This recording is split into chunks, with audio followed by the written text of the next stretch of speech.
Hi, Randal and Malou. Congratulations on your movie, No Room for Love. Can you tell me what was your inspiration for doing this dramedy?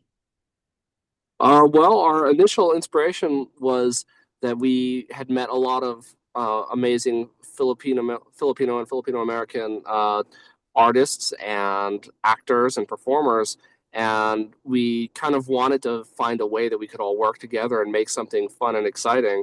And so we first put it together as a short film where we had these seven main characters who all lived in this one apartment, and everyone's sort of playing an exaggerated or heightened version of themselves or something similar to them. And that was how it started. But what we found was that we sort of enjoyed the process so much that before even releasing the short film, we made another one, and then we made another one, and then Right. we didn't release any of them, and eventually we realized that we had made enough that it was basically a feature film. Uh-huh. Right. So like the initial concept was that one day, actually, there's a story I wanted to share. One day we went to a cultural dance event in Carson, and we were crammed in our tiny car, five of us, and we were so crammed, and we were sharing food all together. We're all artists, we're all creatives, you know. And then we were all the way driving from LA to Carson, like supporting this one performance from Late Dance Theater. And I thought like we got along, and then after that we watched short films together. And then we thought like, oh my gosh, so we wanna I wanna write something about this group, that these artists and these actors, and I wanna create a story. And so the idea came up like they are one big family, a Filipino American family trying to get into the showbiz here in Hollywood. You know, the struggles and the life of creatives getting that American dream as artists. Mhm. Can you talk about your collaboration, the two of you? How do you decide on who's doing what and how dividing the work? We've worked together for a long time. Mhm. Even before we got married, my first feature film, I was the directing and writing, and she was producing. Mhm. And then we kept with that for a while. But after a while, it sort of shifted so that like she was jumping in on some of the directing Mhm. things. So we decided to switch it to being like that we're co-directors on things. So we've Right. we've really done this for a long time, and we've kind of got a pretty good system in terms of who handles what. I mean, I think the general split is a lot of the time I'm focusing on camera and technical things, and you're sometimes Mhm. with the actors, but then we do crisscross. So she's also picking Right. shots, and I'm also working with actors. Initially, I came up with the idea of having this big family, and then Randall adding on ideas. So we co-wrote it all together, and that's when the first concept of the first short happened. And then we co-directed. I was on the actors, like he said, and on the screen watching the performance, while Randall's more on technical, because we did it one day shoot the first The first batch. part, the Yeah, the first part first of it. part of Yeah. the of this project. Mhm. What made you decide on making it black and white and also dividing it into four seasons? So the black and white is because we knew that we didn't necessarily have a whole lot of budget. You know, we knew that this was a very like it's a community project where we've got a Mhm. lot of talent, and in fact, we do have a lot of other resources, but we don't Mhm. necessarily have production design abilities. So doing Yeah. black and white means that we can sort of color code the movie because sometimes if you're shooting in color, you wish you could make a wall blue or red and make it all fit. With black and white, it'll all fit no matter what. And we felt like that was a good way to give it a strong identity and style while working with our resources we have. Also, it allowed us to sort of give it a vintage feeling. Like the movie Mhm. takes place in the present, but it sort of has a 60s vibe the whole time. Right. And we're Randall and I are filmmakers who love the classic films, the black and white era, the how we did movies from before, and we thought, oh, that inspiration, we'll mix it all together into this like one soul of like a community project. That what if we do it with this theme, Hmm. Yeah, we wanted it to look like a French New Wave movie. right? Yeah. Can you talk about having the LA community involved in this project? the LA community, first, this group of talent, the main characters, they got along so well, not just as actors in on screen, but as friends. Like, it's just so genuine. Their performances are so genuine, and then they work so well together that they would even volunteer to, like, oh, I'm going to bring food tomorrow, and then, oh, I will help provide location tomorrow. Oh, I'll bring a big charcuterie for the scene tomorrow. It's like bayanihan, like we help each other, but in a natural way. Nothing was like sort of, like, hey, you have to do this, you have to do that, like us telling them to do it. Them giving all they've got, like their talents and their resources to the film and to the project. They got along so well, and they believed in the project that, like, okay, we are happy on set, and that we like collaboration, because we've never done something like that, I think, here in Los Angeles before, like, at least for this batch. For this yeah, For and this batch. like every day of shooting, we tried to have it be a party. Every day of shooting is meant to be fun. It hopefully doesn't feel like work. We're all just because we're basically, that's why we're making it, is for the fun of it, not so much because we wanted to have a film or a product or anything, but because we wanted to have everyone get a chance to, like, use their amazing talents and be showcased and all that. And as the filming went on, the family of our film sort of grew bigger and bigger, and more and more people joined in. And like, as they joined in, they sort of saw the spirit of the thing, and it sort of continued on with that same vibe, that same community aspect. Right. It started with the 7 cousins, the family, and then it just grew bigger towards the end, like authentic collaboration with the community. When they saw what we were doing, they were like, oh, where is this story going? And I thought, like, the movie mirrors what was going on at that time, when everyone just wanted to, like, help each other. This was after pandemic, right? Yeah. Can talk about what made you decide on the cast members? Some of them have been involved in Magellan, in different really movies in Hollywood. So talk about how you chose these people. I first met Bob. One of my favorite films is Lenore Will Never Die. Yeah. There was one party in downtown LA. It was for Fringe film, like a stage festival, and then he was the only Filipino dancing on the other side. And I thought, I know him. I've seen him on screen. He's the guy from Lenore Will Never Die. I really love that film of Martika.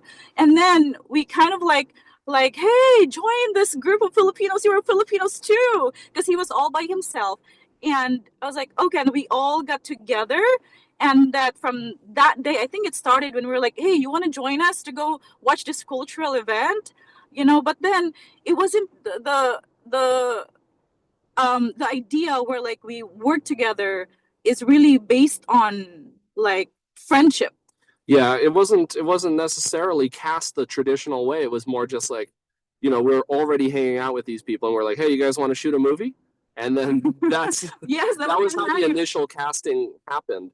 And as we added more people to the cast, it was yes, casting, but it was also a little bit more like, hey, we're all hanging out and filming a thing. You want to come join? And that's really how a lot of the people joined. And as you say, like, yeah, they've got some pretty impressive credentials, and it's sort of like we didn't realize that until the movie was done. Right. In fact, like, Bong was like, okay, I think you can't write me anymore in the next thing that we're doing, because I need to travel to the Philippines for a project. We didn't know what project was this. It turned out this was Magellan. Yeah, he was leaving to make Magellan. Okay, that was even in the story, like, oh, he's off to the Philippines to film something for Back to the Future movie. We did not know. We had to write him out because he had to leave. So it literally mirrors real life. It mirrors real life. I was like, oh my gosh, this was Magellan, huh? And he was like, yep, I didn't know what it was, but it was a Love DS project. But he could not really tell he us. Couldn't say it then. He couldn't say it then because he wasn't sure. Wow, that's great. So what were some of the challenges you encountered while making this movie? I'd say the biggest challenge is just making sure that everyone is like accommodated for. Like we didn't want anyone to be pressured in like because we're doing this mainly for fun, right? So Yes. it was like, hey, we're going to try and schedule this, and we're going to try and make it all work, but we're going to work around people's schedules. We're going to make sure that you're never being put in a tough position by the project because that's the spirit of the thing was Right. fun and just working on our off days and all that sort of thing. So we sort of bore the brunt of that in terms of trying to figure out how we can make sure that the experience is as positive as possible for everybody. Right. In terms of like making it the performances and making it look good and all that, I mean, a lot of that, it's not to say it's easy, but like these are some talented folks and they were really able to land pretty much everything right out of the gate. We have an amazing cinematographer and Freddie Duarte and Dale Edward Chung, our original score composer and sound. They're so reliable and they make it so easy. The real challenge was just sort of putting it together in a way that didn't impact anyone's lives. How many days did you film it, and what locations did you use? It would probably be about 15 days total. 15 days. And location wise, I mean, most of it is, people's own homes or a lot of it, we even chose the locations based on what we knew we had access to. There are a couple outdoor scenes where we knew we had this or that place, and so we wrote it specifically for that. For the apartment, it's from our producer, Miss Cynthia San Luis.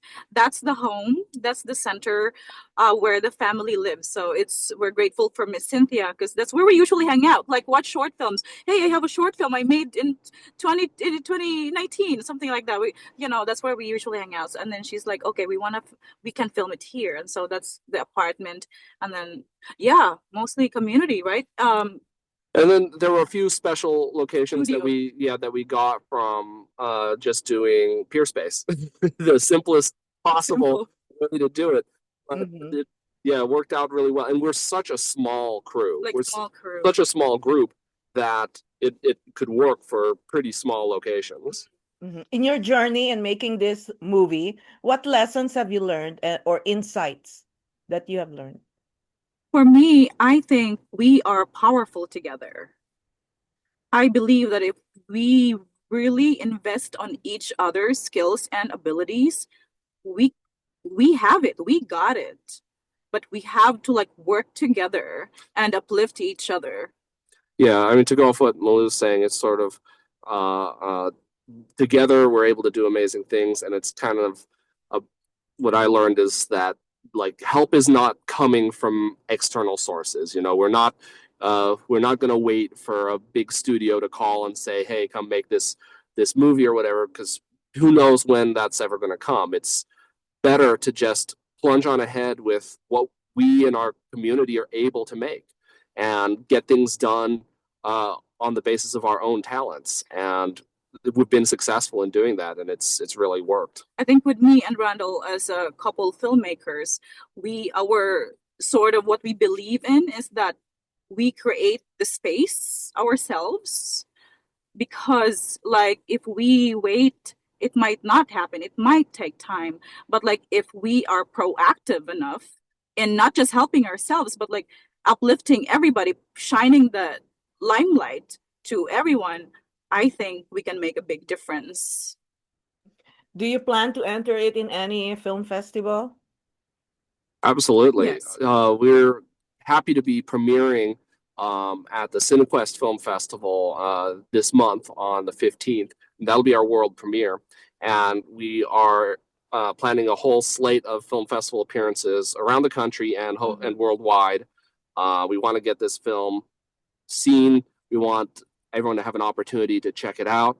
I think especially it's going to be of extreme interest to the Filipino American community, the greater Filipino community throughout the world. And really beyond that, I think it's pretty accessible for almost anyone to be able to sort of see themselves in it. And I think it'll be worthwhile to get it to as many festivals as possible. Right. For me, as a the original concept was to make a short film, and we thought of making it into a series. And then as directors and writers, we saw it all together. We saw like bigger potential that it as a feature film, it is more impactful. We can deliver the message one time strongly, and I think it is more powerful. So we are grateful having our world premiere at the CineQuest Film Festival this month, actually March 15th, one of the prestigious film festival here in United States. And yeah. That's great. So what's up next for you after this? I think our dream project to do next, what we'd really like to do is the sequel. We'd like to do another No Room for Love story, but it's less that it's just another or just sort of continuing the story. It's actually a concept we've had in a way since even before No Room for Love. Is we'd love to do a story about Filipino Americans going back to the Philippines, going to the motherland, and like the adventures that they have, the stories of reconnecting with family, connecting for the first time maybe, or going back to their birthplace. And we think that this story has, these characters are a great vehicle for doing that. So we really would love to do another movie with these same characters, but this time the story is, what does it mean to go back home? I think it's also about creating and reconfiguring that thread, especially for Filipino Americans here in the US who's never been to the homeland. And others have even forgotten, like, like how community in the Philippines work. With our characters, we have a lot of different characters. The character of Natalie, played by Georgina Tolentino, we feel like she's never been to Philippines. That's her character. She's never been. So when she goes, it's going to be all new to her. But for several of the other characters, they were born and raised and lived a long time there before they came over. And so we're getting all those different angles. And I think that would be a really worthwhile thing to do as our next project. Mm-hmm. Well, congratulations to you both. More power, and looking forward to next projects from you. Thank you very Awesome. much for joining me Thank you so today. much. Thank you so much. Thank you, Miss Janet. Thank you very much.